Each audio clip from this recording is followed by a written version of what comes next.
Hello and welcome to another episode of Brave UX. I'm Brendan Jarvis, Managing Founder of The Space in Between, the home of New Zealand's only specialist evaluative UX research practice and world-class UX lab, enabling brave teams across the globe to de-risk product design and equally brave leaders to shape and scale design culture.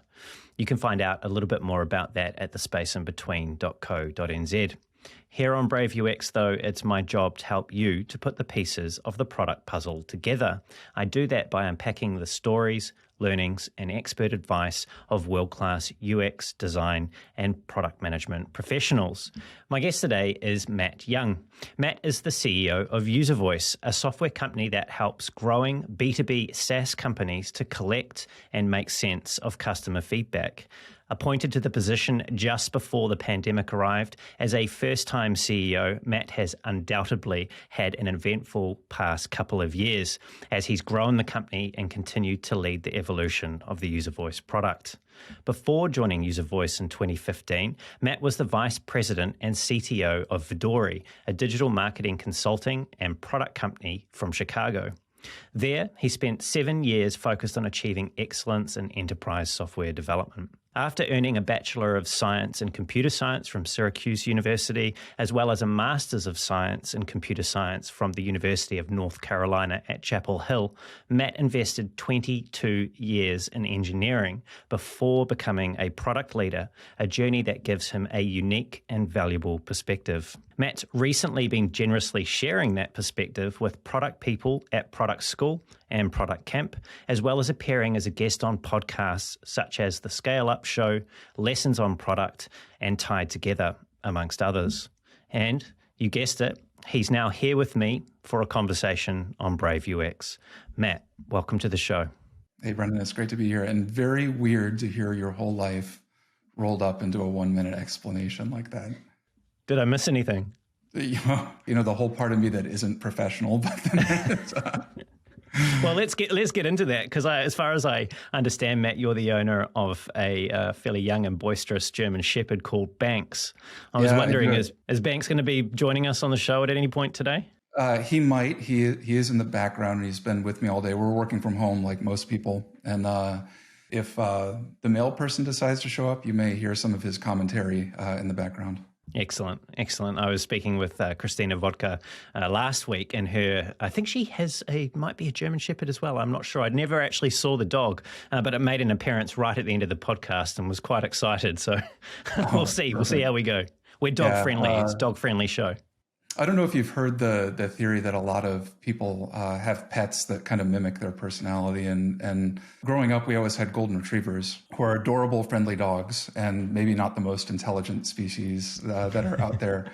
I was always attracted to German Shepherds, just the loyalty and intelligence combined with the very quirky, it takes a while to earn their trust thing. It models my personality really well. So we get along well. The size of the dog, they seem to me to be a medium-sized dog. Like I said, they seem to have a lot of energy. Just how much attention does Banks need? I walk him 3 or 4 times a day, about 1.5 miles at a go. Good for me, good for him. He's a world-class ball catcher. That's his job to do. I don't know how he does it. I can surprise him and throw a ball in any direction, anytime, and he misses 1% of the time. It's crazy. He will jump backwards off the ground to grab the thing out of the air. Very athletic. I'm a cat person. I hope that won't affect us today. I love cats too. I would probably have a cat, except certain varieties of them are pretty allergenic to me. I see. There are very few pets. I don't think that I would deal with a snake very well. I think if you were raised in any kind of religious environment, snakes are just inherently scary, even though there's nothing really wrong with them, except for the fact that some of them can kill you. But yeah, most pets, they're good. Cats are great. When it comes, I know we're going on a bit of a tangent here, but while we're talking about snakes, there is a very good reason, and I think it dates back to prehistoric times as to why humans fear reptiles, in particular snakes. So I think you're in good company here as well. I live in New Zealand. We have no snakes at all. I'm about to holiday in Australia. Yeah, nothing. There are no snakes. There's only one poisonous spider that's indigenous to the country, pretty much untouched. But I'm about to go to Queensland in Australia, which is riddled with things that want to kill you you, including all manner of different species of snakes and saltwater crocodiles, tiger sharks. So wish me luck. If you don't hear from me over the next couple of months, you'll know it didn't go well. Australia is the land of animals that try to kill human beings. And where I live in North Carolina in the United States, there are quite a few species of venomous snakes. And I don't see them too often, but every once in a while I'll walk the dog and, just need to go in the other direction. Like if you ever want to see me behave like a 12-year-old girl who's just been the most frightened of her life, that's the time you see it. Hey, so speaking of younger people, in particular you as a younger person, you grew up in the 1970s and 1980s just outside of New York City, from what I understand. And your dad worked at IBM, and that gave you access to a PC at an early age.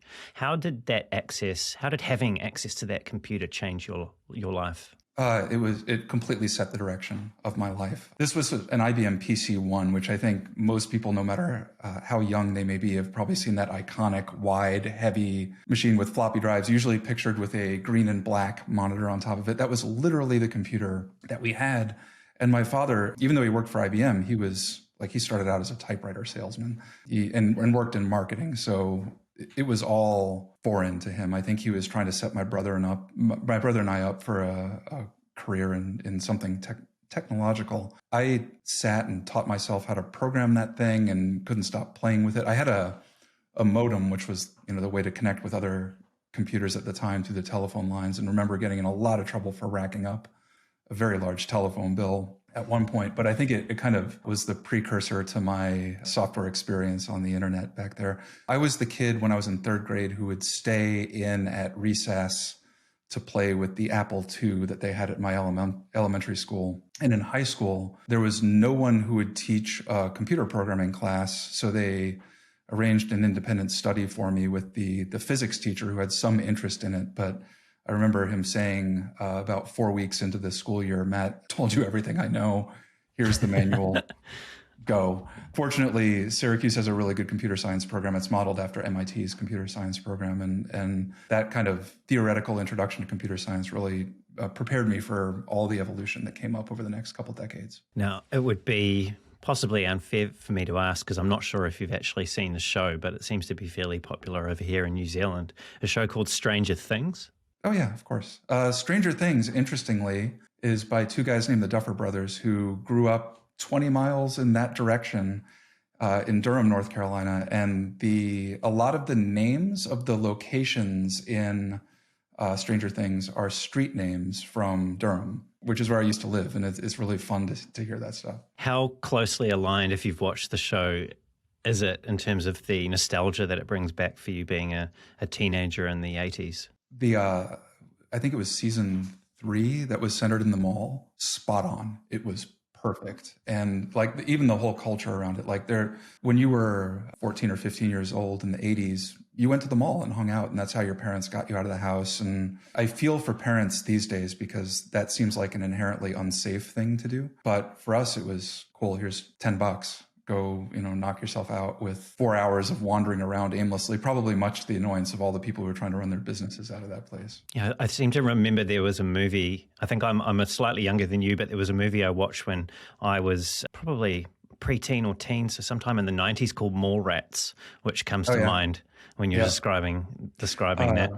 Also, the decorations in the houses in Stranger Things, the wood paneling, the kids hanging out in the basement with an Atari 2600 or something like that. That was our childhood. It's a perfect description of it. And I was talking to my brother about it. My brother is 3 years older than I am. We were looking at it, and it was like, do you look at this wistfully, like hoping for a simpler time and nostalgic for it? Or is it like, no, thank you. I'm glad we don't have to do that anymore. And I think I'm more in the latter camp, because I just think the advancements of society and the availability of information and better ways to spend your time is a good thing for people. Yeah. And I think every age has its challenges. And I think you're right. It would be easy to look back at the 80s and see them as the golden years in many respects. But they weren't. I mean, there was rampant drug culture among young adults, especially. I, for one, am really glad that I didn't have to grow up in an era where, social media was telling me how unpopular or unattractive or whatever it might be that I was at the time. But that doesn't mean that we didn't have our own challenges in the same moment. Now, you said something about your personality and growing up that I'll quote you on now. You said, I'm always kind of a blunt person. It's my Northeast upbringing. Now, having watched, several hours of you talk to other people, explain, your story and talk about product and all of those sorts of things, I really don't see that bluntness, and having this conversation with you now. So I was curious about this because you definitely come across as someone who's very calm and very thoughtful.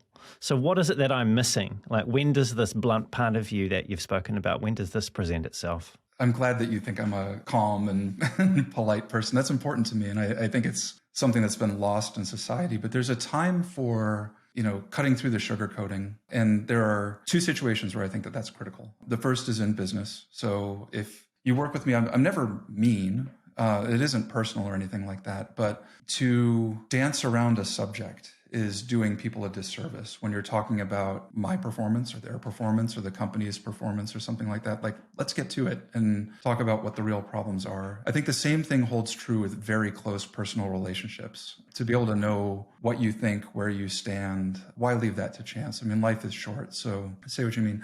Yeah, I think a lot of people interpret bluntness as rudeness. And there are some people, especially, I'm acutely aware of it now living in the South, where I think people are mean in a more backstabbing way. They don't do it to your face. I don't know if you've heard the expression in New Zealand. They use it here. If someone says "bless your heart" about you, it roughly translated means you're the biggest idiot I've ever spoken with in my life. Do they give you a handbook when you move from the North or from No, Midwest to the South? You learn by a trial by fire very quickly what you can and cannot do, and then what they will do to you. And everyone's got their own regional differences. Yeah, I think I just value people who are straightforward in what they say. And I think my marketing team is probably sick of me looking at copy that they write and slicing out all the fluff. One thing I really don't like about our industry and technology as a whole is that the boastful claims, the superlative words that get put around things. Yeah, one word that's banned, I will not let us use anymore, is effortlessly. If you look on a lot of marketing sites for a lot of technology companies, they will tell you that you can effortlessly do this and effortlessly do that. And this is where I will get blunt. That is BS. Nothing worth doing is without effort, or everyone would do it and it wouldn't be a differentiator at all. But it's that kind of stuff. That being a scientist in the background, I like words that speak the truth rather than words that try to trick you into something that is not true. So aside from this very direct approach to communicating with people about important matters, and also you're touching on there not overrepresenting the benefits of the product, you are someone who has been in the workforce now for some time. You entered in 1996. You've worked at only 3 organizations since that time. And this also intrigued me. You spent 11 years at Duke, 7 years at Vodori, and now you're 7 years and counting at UserVoice. When you've got a world where the average tenure is 18 months at best, I would assume, in technology, this meaning you're a little bit of an outlier here.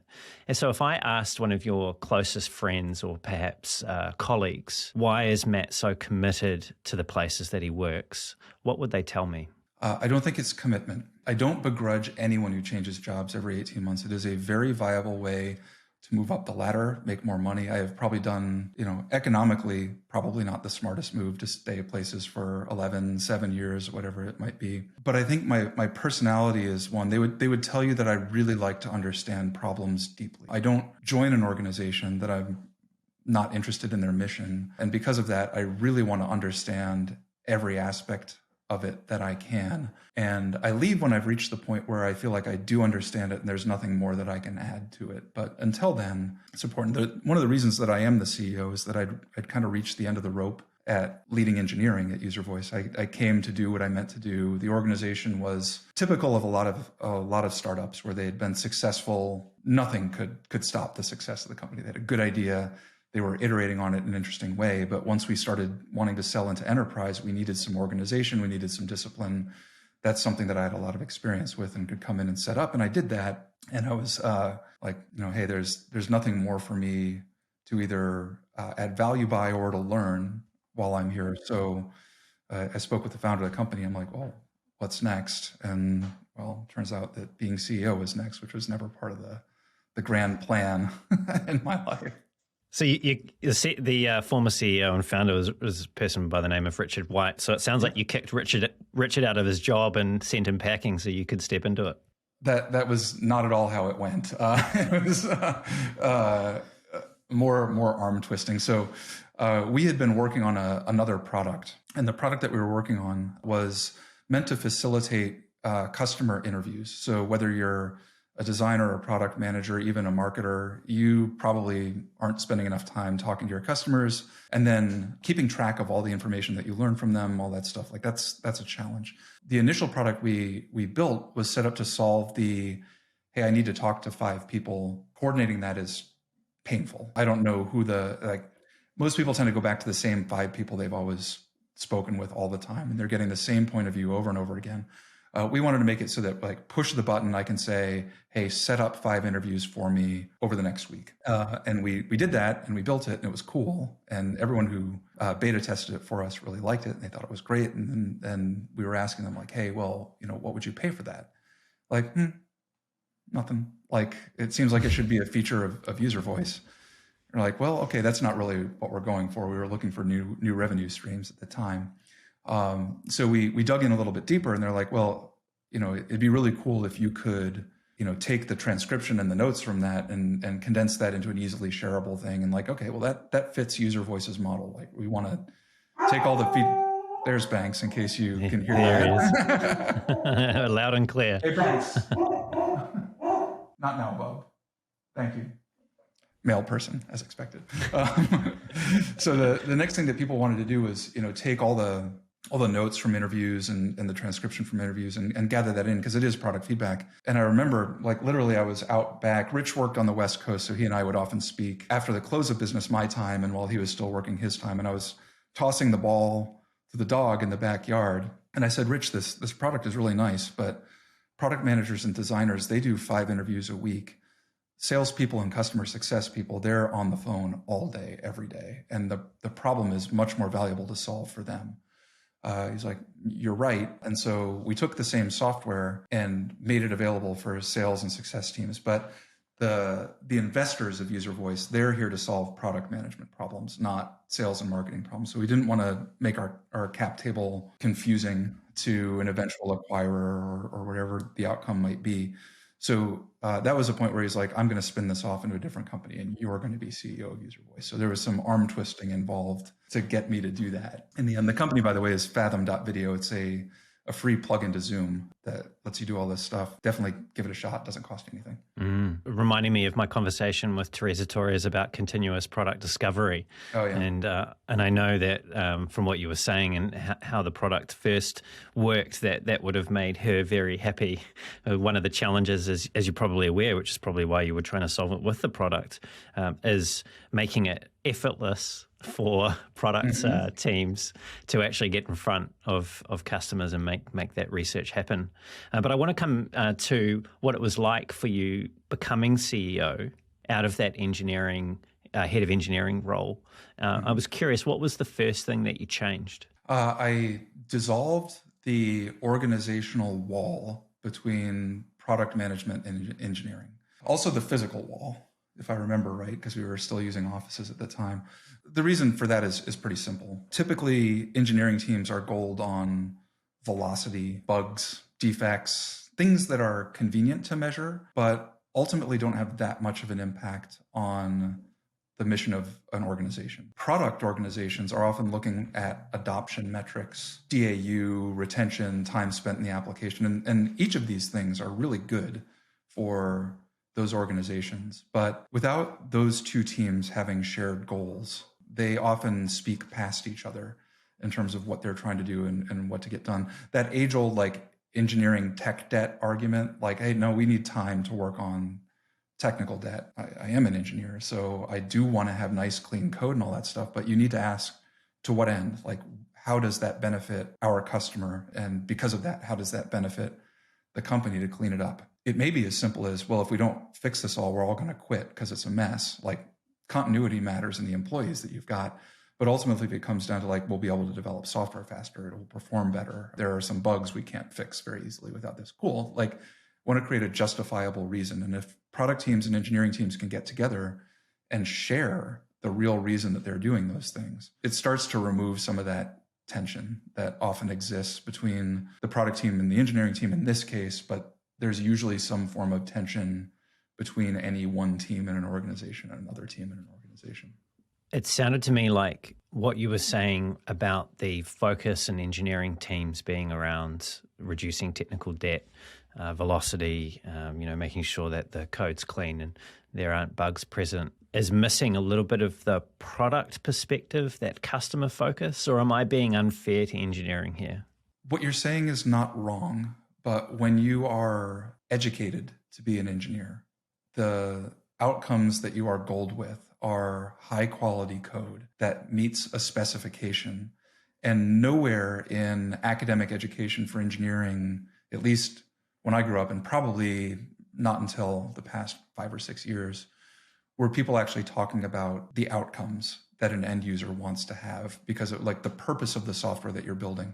Historically, it always been, here's what I want you to build, and your job is to go build it as efficiently with an appropriate level of quality as you can. And getting engineers out of that mindset, it's not their fault. Like, they've been trained to work this way. Most engineers are introverts.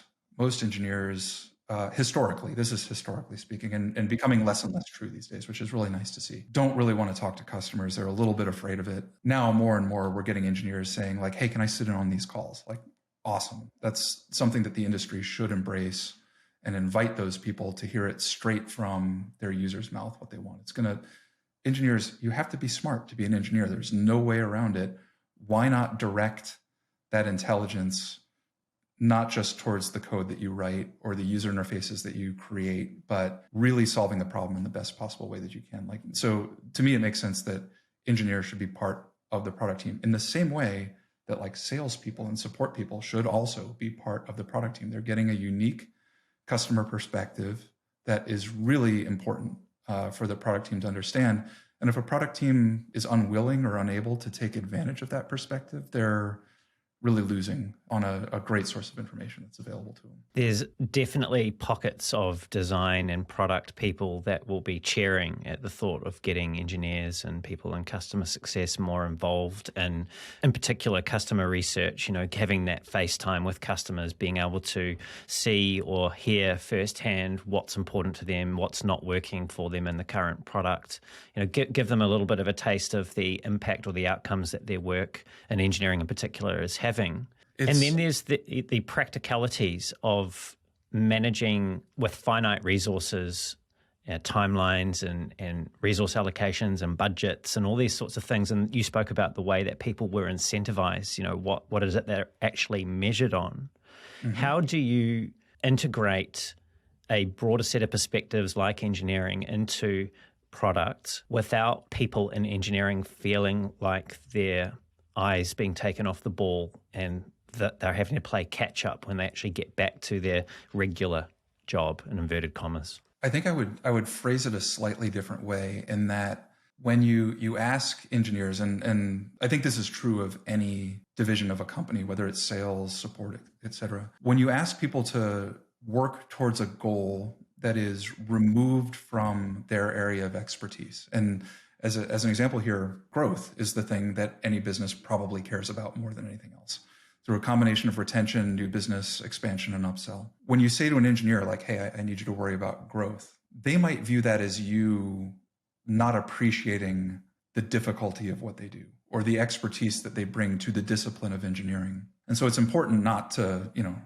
like, those metrics are important for engineering, like defect counts and velocity, however you might use it. It can be a good tool to help you figure out how to make for a more efficient engineering organization. But all of that is for naught if it doesn't contribute to the company's goals. So it's an adjustment for sure. And the way that I try to do that is to start by making sure that the company, and the first thing that I did was, tear down the product and engineering wall. But that caused me to realize very quickly that, hey, we don't have a clearly articulated shared set of goals across the entire organization. So setting those up and setting them up in a way that's relatable, that any person on the team, no matter what level they're at, can actually draw a line between what they do and that goal. It's challenging, but it's really important. And by doing that, you can create an environment where people really understand the impact that they're having in their job. Going back to the research subject, it is really a good thing to be able to, get support, success, on board with doing research and all that stuff. But one thing I always try to bring our team back to is let's also please be very respectful of our customers' time. We're asking them for this information. They don't want to have this conversation 4 different times with 4 different people from the organization. If they can have one point of contact, share what's important to them, and be done with it, that's the kind of company that you want to do business with. So one thing we also try to do is really get our employees to always think about things from the customer perspective with any decision that we make in any department. You were speaking just before about the alignment of people around goals and how they can see from the day-to-day that they're doing how that contributes to the company's growth or whatever it is that you've been measuring at UserVoice. Mm-hmm. Now, I just want to ask you about something else that you've said here, and I feel like there's a connection here, which is you've said, as an engineering leader, the primary driver of our work has always been the product team. And if there's one complaint engineers might give you, it's not having enough justification for why an engineer is being asked to build something for a product team.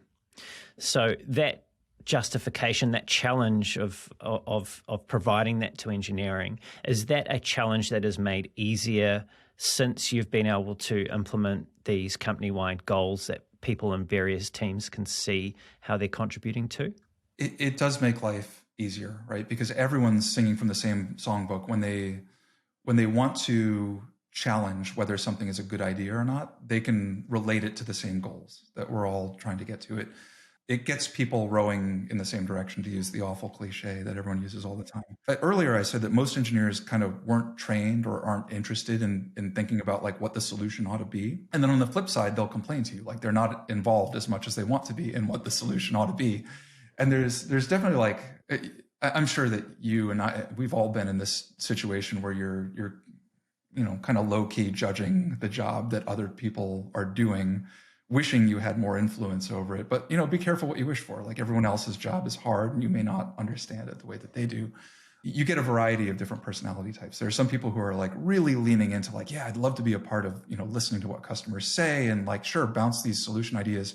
And other people in engineering are more comfortable yeah, just tell me what to do, and get out of my hair. I just want to go write code and all that stuff. So really, there's no one right answer to this. You have to assess the team you've got and who's comfortable doing that stuff and who isn't. And you're never going to win, right? You're always going to have someone who doesn't like the balance that you've created. But I think the proof is always in how long people hang around at your organization. And if it's a long time, we tend to have people who stay at UserVoice a really long time. And that's kind of the only real verification that you get that you're doing the right thing for the team as a whole. Making me remember my conversation with Matthew Holloway, who in the mid 2000s was charged at SAP to implement design thinking globally. So he was based out of the office of the CEO, and he was telling me the story of how they were, I think they were in Germany, and they were taking an engineering team out to meet with customers to try and, more directly connect the inputs with the outcomes. And one engineer, the engineering lead, incredibly intelligent, super gifted person, just didn't want to go. So basically locked themselves in the bathroom and refused to come. Wow. Even at the threat that the chairman would hear about it. So you do have to, I suppose, balance the needs of different personalities. It's not going to suit everyone to be face to face in a customer conversation. So the nature of the exposure or the involvement has to be calibrated. And while we're talking about personality, I want to come to something else that you've said, which is, if you asked my team what's the most annoying thing about having an engineering person in the product seat, it's how logical we are. And a lot of product management is driven by passion and emotion.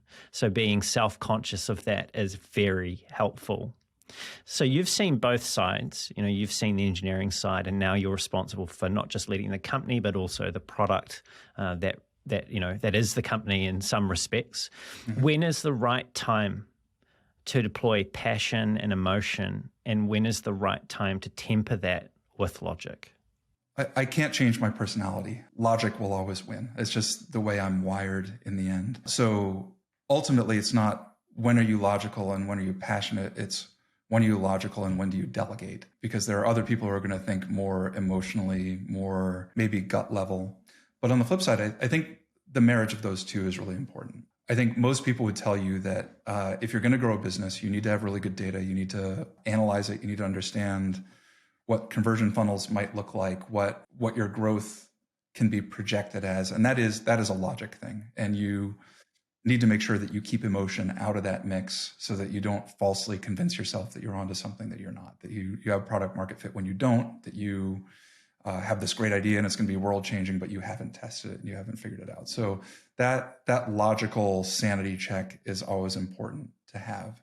But I think most really good ideas start with some gut level creativity that comes up. So you don't want to squash that, right? I think UserVoice is a product feedback platform. So a lot of people make the assumption that we just do in order the most popular thing top to bottom, or that we would suggest that people do that. Like, absolutely not. We would not suggest that people do that. A lot of the ideas just come from rampant brainstorming of what should happen. There's no conflict. Like, I think a lot of people think about the objective sides of product management, where you're doing surveys, looking at analytics data, et cetera, as being at odds with the creative and innovative aspects of product management. And I don't think they are at all. I think that the data is the smoke that you sniff and find where there's interesting stuff. And that's when you put your thinking cap on and think about, like, cool, okay, I think that I have validated that this is a real problem of value to solve for people. How might we solve it in the best possible way that we can? It sounds like you're cautioning against binary thinking. It's a very paradoxical question. You've asked me to make an either-or decision on an either-or question. There's the logician in you coming out. Horrible paradox for a computer scientist. Do I say unequivocally that you can't think in a binary way? I suppose what I'm saying is that it sounds like you are not suggesting that logic and passion are mutually exclusive. They're that not. It's a question of how you combine them, how you integrate them, when you deploy them, when you get your sanity checks, and when you let people run with an idea before squashing it, or being at the risk of squashing it by applying too much logic. I think it doesn't take you too long, whether you work in design or in product, to realize that perfection is unattainable. So you have to get to the point where you're happy with the outcome and think that it will meet your goals. So never and always are two words that we just try not to use, because that limits thinking as well. But the unfortunate thing is that if you're a perfectionist, you're kind of stuck without ever being able to achieve that. And you're going to have to settle for what's good enough and hope that can be actually great. One thing that I try to especially new product managers, good enough can be perfect, because you didn't waste time that we could spend bringing other areas of what we do up to a higher level, et cetera. So binary thinking is pretty dangerous in this area, where if you're thinking like, this is the thing that we have to do, it's the one thing that we have to do, and it's got to be perfect, and if we roll it out and it's not perfect, we'll never get a second chance. That is a trap. And one that it's hard to avoid, just the nature of most human beings, but is important to avoid. Yeah, certainly is a trap, and you can go down that rabbit hole and spend far too much time when good enough, like you said, could be perfect. Now, you're someone who's leading the evolution of a product that is for other people who also make products to better understand what their customers think of their efforts. Does that give you some sort of unique and special insight into the challenge that product companies, these B2B SaaS companies, are facing, whether it be to achieve or maintain product market fit? It does. We are fortunate to get to speak to a lot of different product organizations at companies who are just getting started, all the way up to giant multinational enterprise businesses. And I think the one thing that I see across most product organizations is a lack of consistency in how they do their work. Unlike sales, where there's a few known ways to sell software products, And unlike engineering, where you're either going to do Scrum or Kanban or one of the Agile methodologies, there aren't really agreed upon product management methodologies yet when it comes to how to do research, how to evaluate the potential of features or changes to the product that you might make. And so a lot of people go about that in very different ways, and seeing all those different perspectives is really interesting. But our job as developers of software tools for product managers would be a whole lot easier if we could all agree upon a way to do it. But I think it speaks to the nature of the difficulty of the thing. If you're a designer, I think it's easy to articulate how subjective design can be. I think the same holds true for product management. That's why a really nice framework hasn't fallen out. And there are bits and pieces that you can use. There are scoring methodologies. There are a bunch of different ways that product managers do their job, but there isn't a cohesive way to glue all that together that people commonly use. Mm.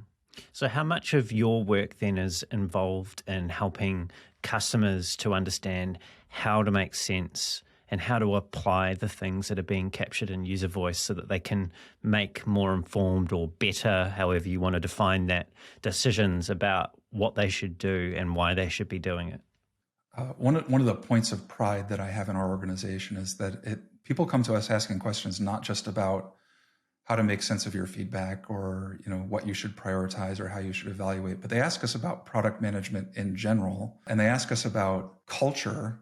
After they've been a customer of ours for a long time and they develop a good relationship with their customer success manager, or they've spoken to our product team because we speak to our customers quite a bit. They will start asking us like, hey, you guys are chugging along happily. It doesn't seem like you have tension between your success team and your product team. We're seeing some of that. How do you do it? So I kind of view our job as UserVoice as half software solution provider and half armchair psychiatrist for product teams around the globe. That is arguably the more fun part of what we do. Not to say that we have all the answers, right? We develop our own product and have our own challenges in developing it and all of that stuff. But we get this perspective where we get to see all the different ideas that people are trying and see what piques our interest and try some of those things out. One of the adages about product management is that it's a role without authority. It's an influence without authority type position. What are the most successful ways, maybe internally, but you spend a lot of time talking with other product people out there. What are some of the ways that you've seen customer feedback be influential in shaping the thinking of executive leadership, who sometimes can have very strongly held opinions, not necessarily supported by data as to what the product should be and how it should work? Yeah, I think this is a dramatic oversimplification, but executive leaders are usually in one of two camps. They're either data-driven and everything must be justified by reams and reams of data, or they are the passionate, I don't know where this idea came from, but I'm going to hold on to it to my dying day because I'm right and I'm the leader and there's that. So two different approaches depending on what kind of leadership team you're working with. If you're the data team, a well-crafted, here's what people are saying, and here's segmentation data around it. I know what they said. I know who they are. I know that they are a valuable customer to us or could be a valuable customer to us because they're in our target market. I followed up with them and asked them and verified this stuff and learned that, yes, if you build this, it increases the likelihood that we're going to stay with you or increase our spend with you or whatever it might be. On the flip side, if you've got the passionate leader, using the qualitative feedback is the more convincing thing to do.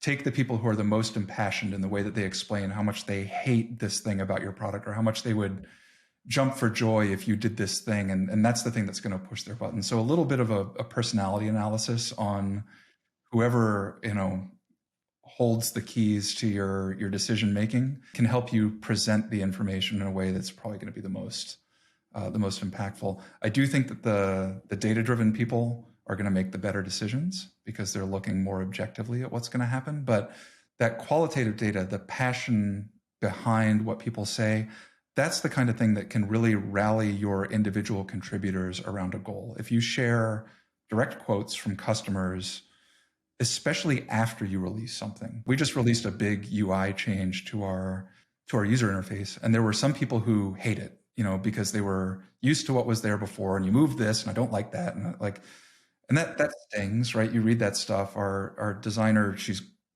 amazing. She bent over backwards, did all the research in the world. You're never going to please all the people. So of course she focuses on that stuff and she's like, what do I do about this? But other people are like, oh my gosh, this is phenomenal. I love how you did this. I love how you did that. Like, how often do you get a real pat on the back like that from an actual customer when you're an internet away from them? It doesn't happen very often. So if you're privileged to be in the line of fire when that stuff comes in, share the positive stuff, please. I know everyone's going to share the negative stuff because that's what you're going to react to and build plans off of. But it's without the positive stuff, it's just demoralizing. So giving that feedback to more passionate, emotional leaders is really influential to them. The best businesses, I think, operate on the data and the segmented stuff to make their decision. You're 100% right that the negative feedback, particularly in design, can, and also in product, again, I don't want to oversimplify here, but that it can cause people to obsess and to focus on that and to feel down about it, and that having the positive feedback also there to support the changes that have been made is really important in maintaining morale. The UX researchers in particular in organizations that have them can often feel like they're, particularly with evaluative research, the ones that are always the bearers of bad news, all the deficiencies and what it is that we've been doing. If I don't know if you have visibility over the entire sentiment across all the feedback that's captured in UserVoice, but if you do, I'd be curious to know roughly what the percentage is between positive feedback and negative feedback that's submitted through the platform. Yeah, the unfortunate thing about selling the product that we do is that we're selling you a bad news machine. People rarely take time out of the day. Like, no, everything's great. Love it. Keep doing it. Like, people don't do that. They come to tell you how it could be better. And you can see, like, I can physically see when we demo the product to people, like the conflict in their head. Like, this would be great to know, but I don't need that bringing my day down. Like, I don't know. Are you suggesting that ignorance is bliss? But it isn't, right? Like, yeah. I mean, really, do you not want to know what's in people's head about the work that you're doing? You have to know what's in their head to be successful with it. As an anecdote, one of the pieces of feedback that we got about the UI update that we did, it was by and large neutral to neutral positive, which is kind of what I expected. Like, the first iteration of a major change you make, people are going to be wrestling with the fact that you changed something that had been the same for quite a long time. You're challenging their competency, right? They feel like they were good at something. They're going to be skeptical about it. So we had some people who loved it. We had some people who hated it, but most people were kind of in the middle. And that, like, you make a big change, you're going to have to, like, iterate on it right away and take some of that feedback. Two of the critical comments, one was exactly what you want. It was, hey, you moved these filters behind a slide out menu, and now I have to do this extra click to do something that, I was used to making these changes like right in line all the time. And so it's, made it more annoying. I have to click all this stuff. And when you read that, you feel badly that you made this person's life a little bit worse. Like, your best intentions were there, right? You researched it, et cetera. You beta tested it, you did all this stuff. This didn't come up yet, but you release it broadly. And here's someone telling you did something that made the software worse for them.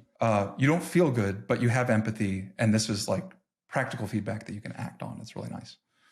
Another piece of feedback that we got was someone who just said a mess. And our designer reads that. And of course, like, you're going to zoom right in on that. I was like, look at these two pieces of feedback.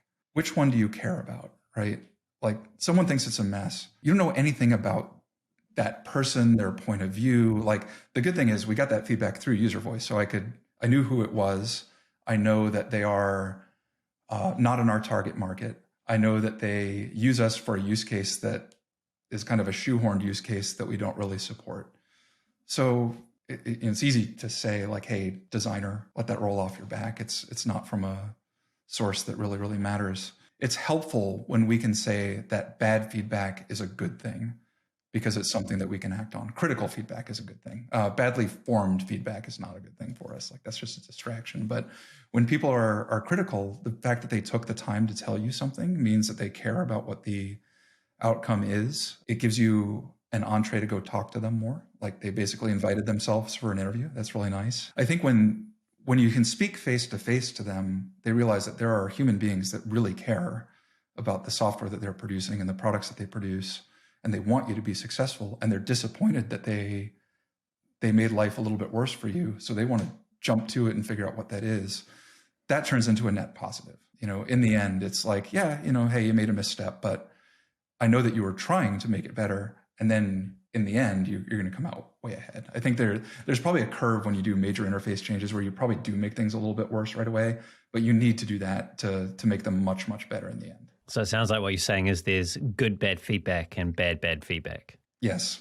There's even bad, good feedback. There are people who can, if you focus on it too much, make you believe that you're doing all the right things when in fact you probably aren't. So you've spoken about the conversation with the designer in this case about those two pieces of feedback, and you juxtapose them, to her so that you could then talk to what the reasons were behind why one was actually more useful than the other. And through doing that, it sounds like, in that role, you were helping her separate the signal from the noise. And what this is making me think about is this challenge. You spoke about bad, good feedback, of actually being able to separate signal from noise when it comes to what we should be doing.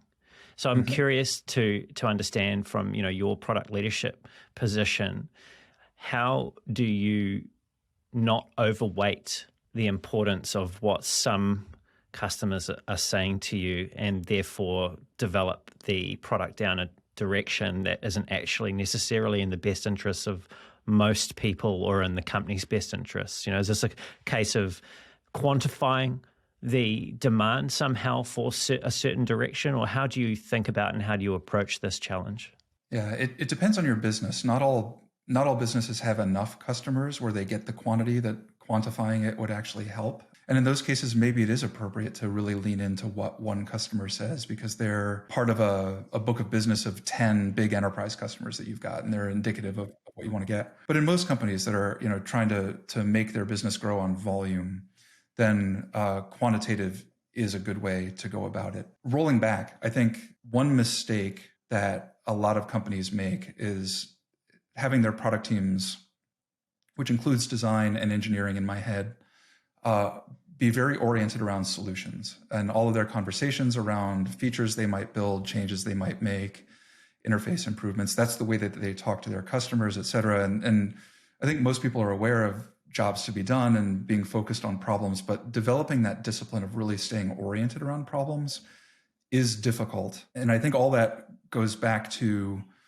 the way that you ask the question in the first place. So if you're getting product feedback through any channel, that might be a tool like ours. It might be anecdotally from what you're hearing from your success or support team. You may be watching like how a demo goes and how people respond to demos of the software. We try to take all of that information and see if we can detect an overarching problem from it. What is the problem that people are trying to solve? Why are they complaining about the lack of this feature or a missing integration or something being clunky? What are they trying to do? And make sure that we understand that. The more that I can get a salesperson while they're doing a demo to not have the knee-jerk reaction of saying, well, I need it to integrate with this, in a very non-accusatory way, to say, tell me about that. Like, what do you do with that in your business? How does it help you, et cetera? So it's not about the feature or the lack of the feature, but like really taking that opportunity to get to an understanding of the problem that they're trying to solve. We always take all of the feedback that we get, whether it's through UserVoice or other channels, make sure that we roll it back up into a problem and then go back down and see what of that feedback is relevant to that problem. And then what gaps do we need to fill in by talking to people more about those problems? And we spend a lot of time trying to develop really good interview skills with our team to make sure that we are asking open-ended questions that aren't leading, that let people just talk when they need to. One of our favorite things to do is to put up a prototype or put up a problem statement and just say, tell me what you see, and leave that uncomfortable silence for a really long time until they're just done talking. And you'll get them to open up really quickly if you do stuff like that. People like talking about themselves. It's a good thing. Yeah, it's often very cathartic for the person who's doing the talking to be invited to have a conversation about something that they obviously care about. Maybe it's a tool in this case, a product that they're using on a regular basis, and being able to just air that sometimes dirty laundry, right? Or just to be understood, just to be heard and to feel understood. And one of the things that you've spoken about previously is this fear that some organizations have or product teams have about opening the floodgates to those types of conversations, and the expectation or the anticipated expectation that might come with that from customers to actually implement what it is that they're telling you they need solved, to scratch that itch to solve that problem. So how do you invite customers through, as UserVoice, how do you invite them to have these conversations about their problems and maybe to evaluate solutions as well? Make them feel valued in that space that you've created, but not go so far as to make them feel like you've committed to follow through to the letter with what it is that they've told you. Yeah, it's pretty simple. This is where Blunt Matt shines. Here we go. We tell people exactly what we do with it, right? Hey, we're having interviews with about a dozen people. We're trying to determine if this has market viability for us, and here are the criteria that we will use to evaluate that. So thank you for telling me how important this is to you, how passionate you are. I've heard from you that this is critical, that this for you is a must-have. You're the first person I'm speaking to. So common sense says to me that other people will probably share your opinion, but I don't know that yet. So we're going to go find out, and I will let you know what we learn. So you want to make sure that they feel heard. You want to make sure that you understood what they said. I always try to play back to them, like, here's what you're wrestling with, and here's where we go. And I think over the years, people really understand that, it's software development. People know how that goes now. People know that every company does not have the resources to do everything that everyone wants. They can't possibly do it. That's becoming an easier and easier conversation. And I think if you are oriented around the customer's success, it lets you, in a non-snarky way, like if someone comes to you and says, well, if you don't do this, I might have to look at, competitor X, then you can say, I agree with you. If we don't do this, that might be a better fit. And it's not meant to be that passive aggressive, well, sure, go ahead and use them. It's like, no, you're really trying to figure out what's going to serve their needs the best. And a competitor might be the answer in that case. But that's where having overarching company goals are really important. We as humans, we want to make sure that we can solve problems for people. But if people are asking you to do something that's just completely outside the mission, it should be pretty clear that wouldn't be a good use of our time. So we're not going to do that thing. Getting comfortable being blunt with people about stuff like that is uncomfortable for people. But we talk to product managers more than any other persona. And it's always surprising to me how, when the tables are turned, every product manager becomes kind of a typical customer in a lot of cases. Well, how come you won't? I don't know, you're a product manager, you know how it goes, right? You shouldn't have to explain this. The way that you framed that response to the customer that was demanding that something happened, or they might, shop around and go elsewhere, that also just reminds me of the loss aversion bias that can kick in when you agree. I mean, you have to be willing to lose the customer here, right? But you're basically saying to them, I agree with you. You should go elsewhere if this doesn't happen, which my reaction when I was listening to that was, oh no, but now I don't want to actually have to necessarily follow through with that decision. Yeah. So you're almost playing some interesting psychological experiment there with just how passionately they do want that thing that they're asking for. And that's reminding me of something else that I wanted to ask you about, which is when you're out there and you're actually in the solution space now and you're sitting down and you are doing these evaluations of, whether it's a prototype or whatever else that you're putting in front of customers to try and understand demand and value, perhaps willingness to pay, those sorts of things. What are you looking at? If aside from what people tell you outright, which can sometimes not be reflective of the whole truth, what other cues or signals are you looking for? Yeah, we usually ask people at the end, tell me your thoughts about what you saw.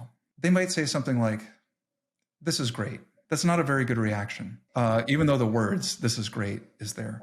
I'm looking for things like, when are you going to release this? Can I be in the beta? How soon can I have it? Will this cost more?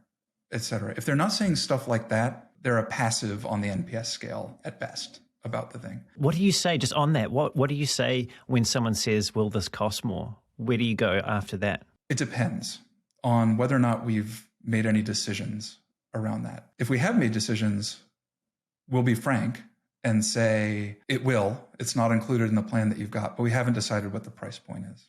And then that opens the opportunity to do you've heard the 4-question test on pricing. At what price point do you think this is a bargain? At what price point do you think this is fair? At what point is it too expensive? And at what point is it so cheap that you question its quality? We'll do that with people to try to figure out like what they would pay for it. And then obviously you make a note for your sales team that that's an opportunity for them to pursue in the future. Yeah, when they ask a question like that, like in my head, I'm kind of pouncing on the teed up free opportunity that's been put right in front of my face to do additional research that I wasn't necessarily intending to do right in this call right now. Yeah, we also, I look for body language. I look for if people ask about something else. So if you're there to show off your prototype and they say, I think this is a really good solution and we would use this. Hey, when are you going to do blah, blah, blah? They've instantly told you that what you just showed them is dramatically less important to them than the thing that they asked about. So even though the solution might be a good fit for the problem that you're trying to solve, it isn't the most valuable problem to solve for them. That's really interesting, and that's quite insightful. And it's very easy to get wrapped up in what you're there to show them and feel like you have to fill that space with what it is the original intent was for that space. But I really like what you're suggesting there, which is you actually have to leave your ears open for those tangential opportunities to explore things and be willing for a session to be hijacked by something that may be more valuable. Yeah, I heard in an early prototype review we did a few years ago that someone said, it's just hard to keep them on task. Like, well, you didn't need to because you already got your answer from them. They didn't want it and didn't care about it. That's the wrong person to ask whether the solution is correct because they don't care about the problem. So your time is better spent either asking about what they do care about or moving on to someone else in the end. And yeah, I think that's one of those things that like, sure, you might be not making progress towards the goal that you were trying to make, but free learning opportunity, take it. You spoke about the 80-20 principle earlier, insofar as 80% is good enough and might even be perfect. Now, this might be a tricky one to quantify, but take this wherever you want to go with it. How do you know when you've reached the 80%? Yep. We work in a kind of unusual methodology in product development. We use ShapeUp, which Basecamp developed. It does this interesting thing. Instead of assigning estimates to projects, you place bets on an appetite for how much you're willing to invest to solve the problem. And it's either 2 weeks or 6 weeks. There is no in between. There's no 5 weeks, 4 weeks, 1 week, 1 day. It's either 2 weeks or 6 weeks. And the reason for that is you can do something small in 2 weeks and you can do something big in 6 weeks. We do our research up front to decide that it's worth investing either 2 or 6 weeks on a thing. And then we spend 2 or 6 weeks on a thing. And then we measure at the end how people react to the thing that we've done. If people have a lot of feedback about it, it tells us two things. They gave us a lot of feedback, so it matters, and it's not done because there's a lot of feedback. It's not at 80% yet. If you get crickets, you might have solved the wrong problem or it might be terrible. It's very rare that you don't want to make the assumption that you just nailed it. That's usually not the right assumption to make. Unless you're getting very strong signal like, we love this. This is amazing. It's perfect. Usually with that, someone will have an idea for an improvement. So it's a good way to know that there's some room to improve. But what we usually do is like, we'll work on it for 2 weeks. We'll let it sit for 2 weeks and gather feedback about it and then make a decision. Like, hey, we got a little bit of feedback, but it seems like it's good enough. Or, oh, we got a lot of feedback. Feels like people are passionate. We should invest some more. So it's kind of this like nice cycle of recurring feedback that tells us whether we should invest more or not. A lot of people make the mistake of looking at feedback that's years old or something like that. Like they're accumulating years and years and years of feedback and thinking that they've got this to-do list that they need to jump from thing to thing to thing. People don't have memories that are that long. Take the topics that are here now and critical and keep working on them until that, if the problem is worth solving, it's worth solving until it's at 80% or better. So do that and only then move off onto a thing. That makes some product teams really anxious that there's this other backlog of stuff to do. We don't have a backlog. We got rid of the whole thing, deleted it all. Literally all of it gone How overnight. did that feel? Fantastic. Oh my God. The psychological impact of that, especially to an engineer who's looking at like, there's no way we're going to get through this. Like here's 7 years of work to do. And that's not going to stop people asking for more. That forces you to really be agile. What is the most valuable thing to solve right now? Not what's the thing from forever ago that we all know that we should get to. Well, maybe you shouldn't. Things have changed quite a bit over the past couple of years. Maybe that problem isn't important anymore. How does Agile factor in the way that you're approaching the development of the product? I would argue that most teams that think they're being agile are not being agile. They're using a framework that's labeled as agile, but they're not really sticking to the radical open-mindedness that's required to be truly agile, to build something and be willing to just throw it out because it didn't work right, or to recognize that, hey, yeah, I know that this customer was barking in my ear 12 weeks ago that they were going to churn unless we did this thing. Are they still jumping up and down? Did we check again? So I think that the way that we develop product is the closest to what the goal of Agile is, and always has been, where a lot of companies have unfortunately taken Scrum or Kanban and just fallen into like what really is waterfall, but with 2-week iterations on it. And it's hard to be Agile. It's hard to, you're basically, it feels like you're operating without a net at some points. But I mean, competitors are growing like weeds. It's easier than ever to build software. It's easier than ever to design a great interface overnight with the proverbial 2 people in a garage. Why do you want to saddle yourself down with like years of history and take away or give away that advantage to another company? You shouldn't do it.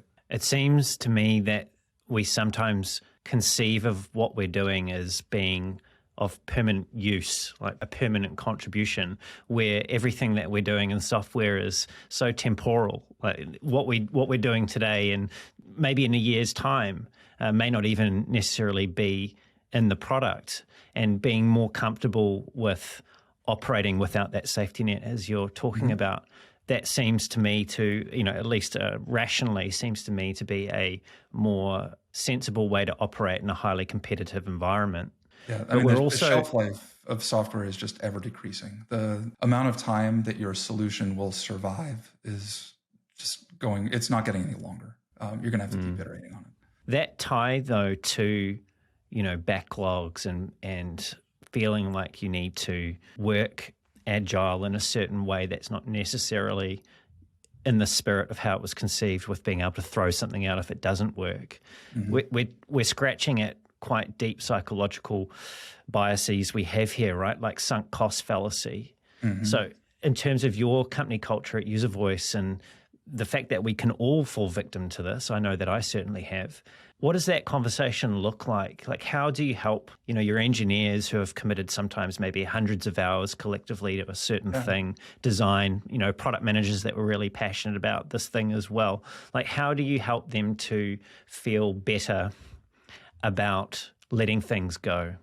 We try to celebrate it. That might sound morose maybe, but if you were an engineer and you saw that the sales team was struggling by using a sales methodology that wasn't working, or marketing was struggling by advertising to an audience that wasn't responding, and that marketing team said, hey, we dropped this campaign, you'd be cheering, right? You want the company to be successful. You want the best possible outcome to happen. And if you put it in that light, hey, the marketing team doesn't need you to hang on to this software to like, yeah, we're all sorry we built it. We're trying to learn where we went wrong in the discovery process.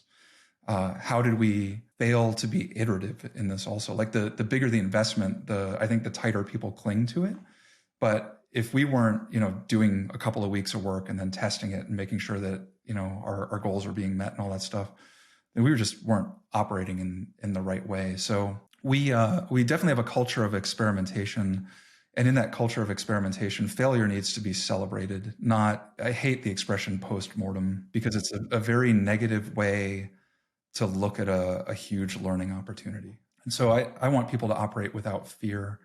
I want you to try something rather than wring your hands over, is it the right thing or is it not the right thing? And if you can build a culture where failure from which you can learn is something that everyone is applauding, then that's a good thing. And if we're making good decisions on the heels of that failure, then I think that's the best way that you can grow quickly as well. Yeah, I've got a potentially terrible sailing analogy here.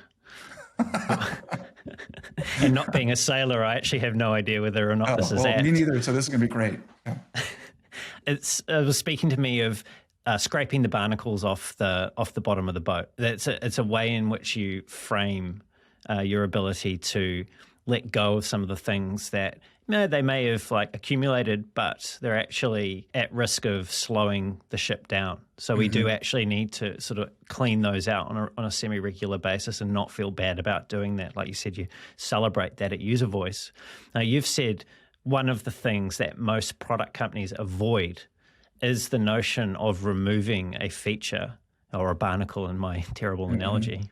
Yeah. Everyone is deathly afraid if just one person uses that feature, they're going to be really annoyed by it. But it's distracting. You have to support it. It's part of your code base. So sunsetting features is just as an important part of managing product as adding features.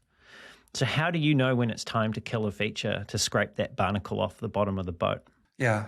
If you can convince yourself to be really objective, then you can set yourself a threshold. You can say, whether you're a daily, weekly, or monthly active usage software tool, what is the number at which you open the conversation and what is the number at which it's gone? Because you don't want to do it suddenly. And if you give yourself, some objective measures, and those objective measures should not be, I think in most cases, I'm trying to decide if I'm going to say the right thing here or not.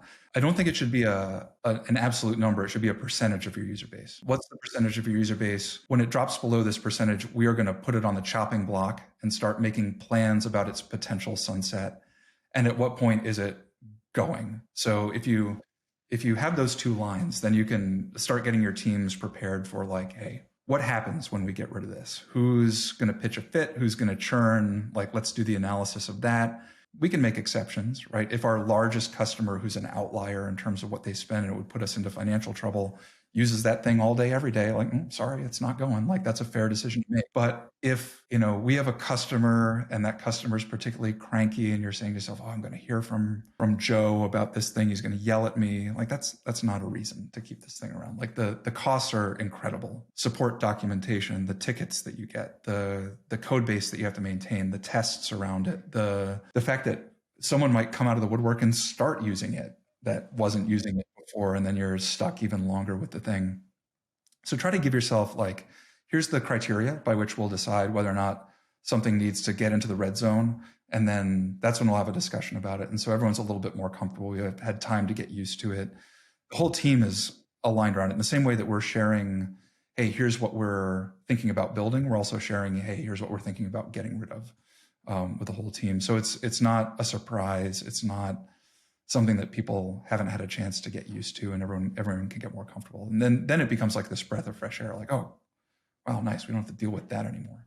Yeah, it sounds like a really healthy framing for everyone that's working to understand the addition and also the subtraction of features over time. It's also, you're making me remember when I went through and changed my business and essentially got rid of all the cranky clients that I wasn't having a lot of fun with servicing as the agency when we were doing agency work. And it was such a great feeling when you were able to realize that life is just way too short to be putting up with some certain behaviors, and that regardless of the dollar figure, as long as it's not fatal, that it's actually such a boost to team morale and also to your own sanity when you're able to be strong enough to say, actually, this isn't working anymore, and take that stance.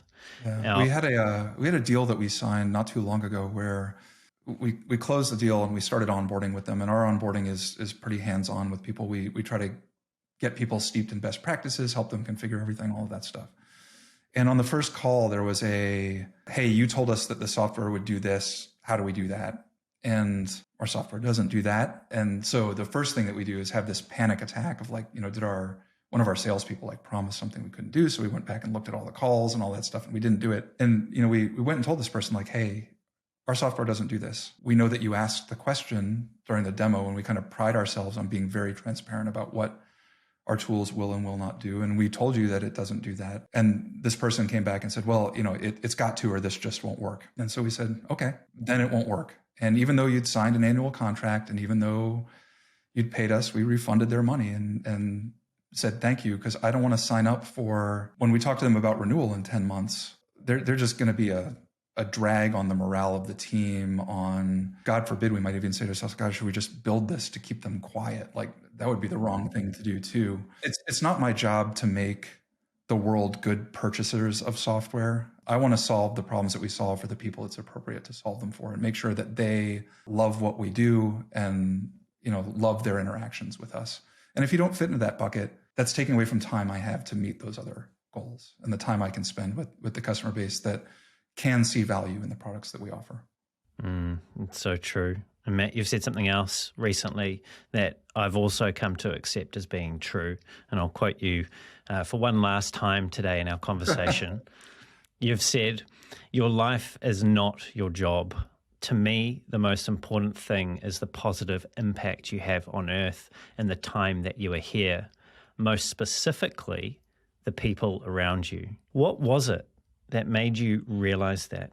Oh, this is maybe getting a little, it strikes a nerve a little bit. I'm a pretty shy person naturally, although I being a shy person, being an introvert, doesn't mean that I can't speak confidently about the work that we do and all that stuff. But I always viewed work as this like safe space for me. It's the place where I'm confident. It's the place where I feel like I deliver value to others around. But there come times when I overinvest my time in work, and I realize that I am not being the best friend that I could be. I'm using that as like a security blanket to get away. And every time that I choose my friends over work, or a vacation over work, or helping one of my employees ahead of spending time doing something for myself or whatever, I feel better. And that's for a lot of type A people, and especially in technology, there's just this grind